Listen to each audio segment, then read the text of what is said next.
Welcome back. This is our penultimate, second to last painting for the Evolve Artists program, number 19 in block 2, which is the ninth painting.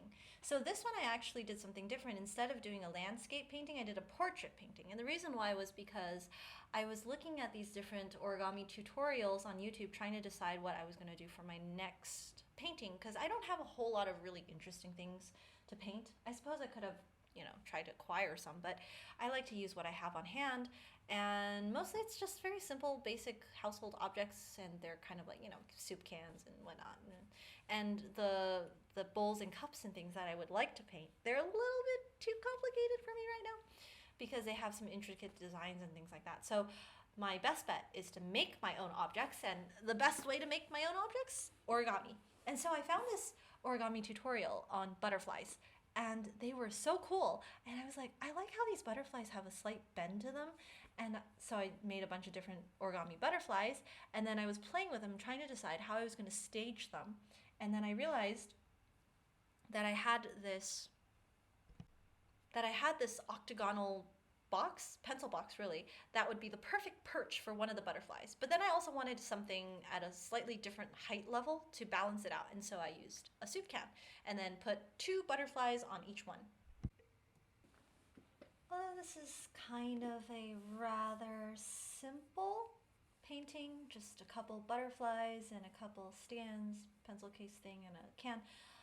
It actually turned out really well. I was a little bit concerned at first that the butterfly wings would be hard to render because they're so smooth and there's not a whole lot distinguishing different parts of the wings. So I did my usual thing of when I was filling in the colors or the shadows and the light paints, of leaving a bit of a white line on the edges of not just the butterflies, but also the boxes and things like that, so that when I came back and did the highlights and reflection step, then I could do that a little bit more accurately. Because if I just covered everything over, it would cover the pencil lines.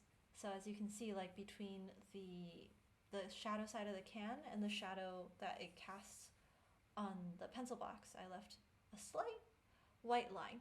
And then after I submitted this assignment and got the feedback, the instructor pointed out that the shadow of the butterfly on the bottom, the cast shadow, slightly off, and then also the gradient on the can could have been a lot wider. That I keep getting that feedback. I really need to do that better. But at least in this case, I actually got the top of the can correct, as you'll see in a moment.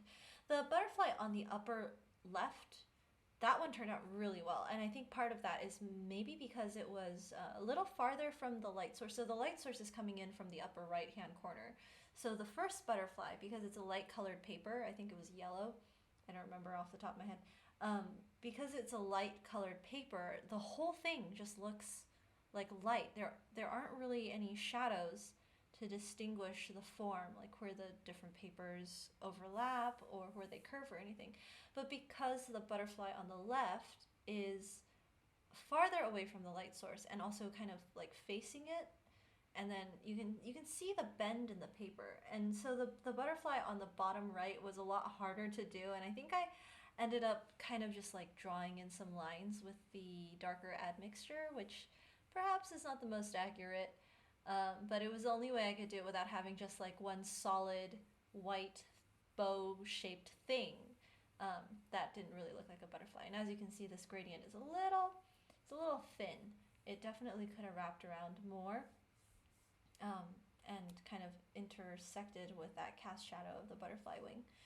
But yeah, so that's one of the things that you have to think about when you are deciding on the composition for your still life, is where you're going to put the objects and where you're going to direct the light source so that you have that requisite or recommended 2/3 light, 1/3 shadow, and also that no one object is too bright or too much in the shadow so that um, you can paint it accurately. I never realized how important light is to art. I mean, I'd heard artists say things like that, and photographers as well, talking about the light source and how important it is for the light to be a certain brightness or from a certain angle, or multiple light sources can change things. I didn't pay a whole lot of attention to that before I took this Evolve course, because I had no idea what they were talking about. I was like, light is light. What do you have to think about it? And then it isn't until you actually set up your own shadow box and try to set up your own still lifes within that shadow box that you realize how important and what a big role light plays. So like where you put the light, what angle you direct the light at. That's one of the reasons why they tell us in the Evolve program that we need to get one of those lights with a bendable neck, because it really does matter. You have to be able to kind of like tilt the light up and down, around, whatever, move it around. Actually, the way that they taught us to make the shadow box originally was to cut like a hole in the upper left side and stick the light in. But instead I ordered a clip-on light, and what I like about that is I can move it around. I can clip it to the left side of the box, I can clip it to the right side of the box, I can move it up or down, and with that bendable neck I can move it anywhere, and it's so cool. Also, it doubles as a great reading light, because my bedroom, the light switch is like across the room from my bed. It's right next to the door, obviously, and it's very inconvenient if you want to read in bed before you go to sleep to walk over and turn the light on and off. So now I have this excuse to have a bedside lamp. It's super awesome. I like when things work out that way. Anyway, so here's the butterfly thing, and I'm just kind of making the background a little bit blurry to give a sense of depth. But I really, really liked how the butterfly on the left turned out. The one on the right, as I said, needs work, but the one on the left it looks almost real. And I was like, wow, I can't believe I can do that now. Thanks, Evolve. So anyways, there you go. Those are the butterflies on their perches. Butterfly perches, I think, is what I called this piece. Very creative, I'm sure. Anyways, hope you enjoyed that. And remember to enjoy and create beautiful things. I'll see you in the next video. Bye.